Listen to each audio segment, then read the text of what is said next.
Hello, everyone, and welcome back to our podcast. Today, we're talking about something very important for all of you learning English: not giving up. It's not always easy, right? Learning a new language can feel like a big challenge. Sometimes we feel tired.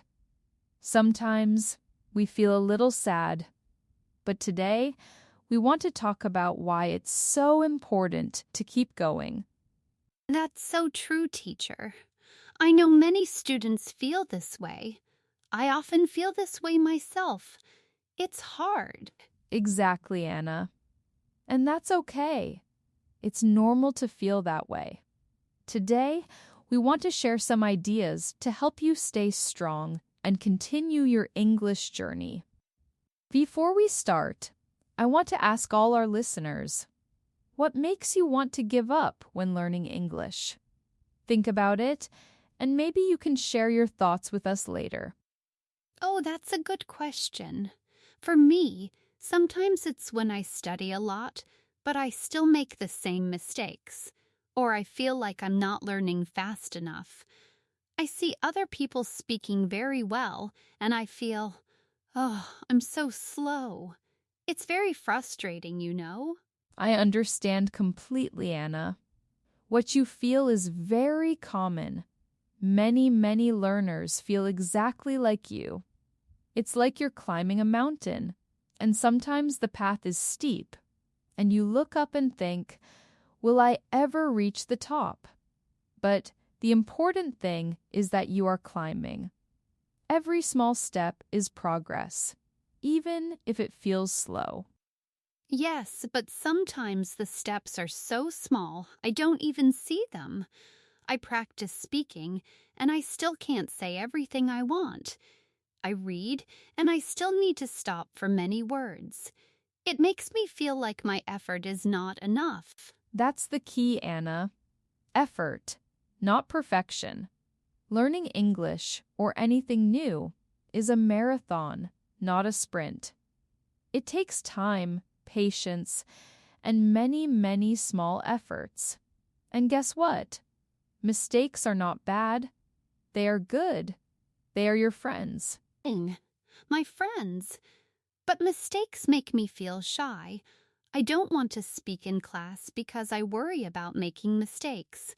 People might laugh, or I might feel embarrassed. I understand that feeling. It's natural to feel shy. But think about it this way. When you make a mistake, you learn something new. It shows you what you need to study more. Imagine you're riding a bicycle. You fall down many times at first, right? Oh, yes. Many times. My knees were always scraped. Exactly. Did you stop riding the bicycle forever after the first fall? No, I got back on. My father said, "Try again, Anna. You can do it." And now you can ride a bicycle very well, I guess. It's the same with English.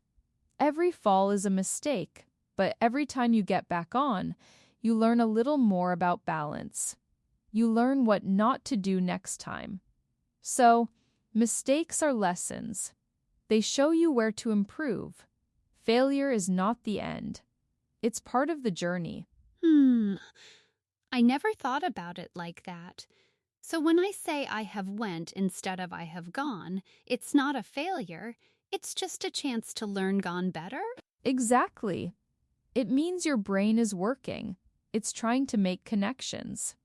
And now you know to focus on gone. That's progress. Think about some famous people. Many of them failed many times before they succeeded.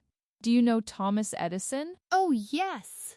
He made the light bulb. That's right. He tried thousands of times to make a light bulb. Thousands. People asked him, "Why do you keep trying? You failed so many times." And Edison said, "I have not failed. I've just found 10,000 ways that won't work." He saw every failure as a step closer to success. He learned from each try. Wow, 10,000 times. That's a lot of trying.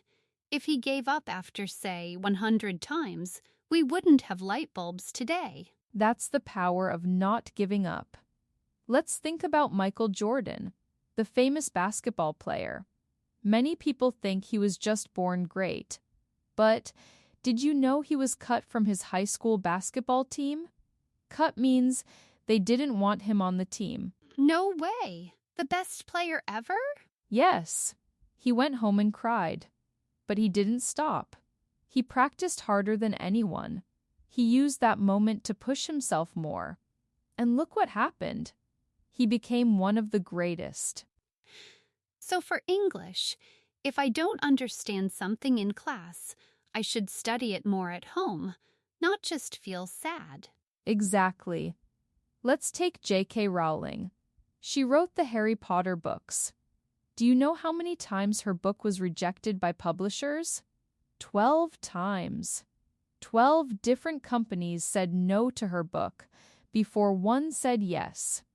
Imagine if she stopped after the first no, or the fifth no. No Harry Potter for us. Oh my gosh!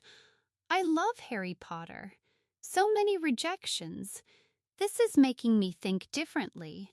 It's like these people had a dream and they didn't let no stop them.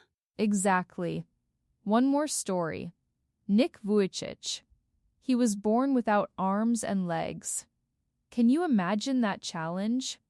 But he learned to swim, to type, to write, to speak to millions of people. He says, "If I can do it, you can do it." His life shows that limits are often just in our minds. That's incredible. These stories are really powerful. It makes me think that my problems with English are not so big after all. They are your challenges, and you are strong enough to face them. So, instead of saying, "I can't do this," let's try some positive words. I want you, Anna, and everyone listening to repeat after me. Okay? Okay, I'm ready. Good. Repeat after me slowly. I am learning. I am learning. Good. Next, mistakes help me grow. Mistakes help me grow. Excellent. And finally, I will try again. I will try again. Wonderful. Say these words to yourself when you feel tired or discouraged. Remember, you are not alone. It's okay to ask for help from your teacher, from a friend, or even from apps and websites. Everyone needs help sometimes. That's a good point. Sometimes I feel like I should know everything by myself. But it's true. Even in my own language, I ask questions sometimes. Exactly. And change "I can't" to "I'm learning." Instead of "I can't speak English well," say "I'm learning to speak English well." This small change in words makes a big change in your mind. It keeps you moving forward. That makes so much sense. I can really feel the difference in my head when I say I'm learning instead of I can't. It's like a door opens. I think I will remember these stories and these words next time I feel like giving up. That's fantastic, Anna. Remember, learning English is a journey, not just a destination. Enjoy the process. Enjoy the small wins. Celebrate when you understand a new word, or make a new sentence, or have a short conversation. Every little step matters.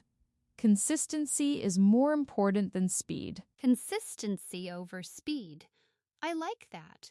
So even if I only study for 10 minutes every day, it's better than studying for 2 hours once a week and then feeling too tired to do more. Much better. Small, consistent efforts build great things over time. Your dream of speaking English well is possible. It just needs your patience and your effort. Don't compare your beginning to someone else's middle. Focus on your own growth. Thank you, teacher. I feel much more motivated now and less alone. You are never alone on this journey. So, to all our listeners, we want to hear from you. What makes you want to give up when learning English? And what helps you keep going? Share your thoughts with us. Remember the stories of Edison, Jordan, Rowling, and Nick. Remember your bicycle. Every try, every mistake makes you stronger. Never give up. You are closer than you think.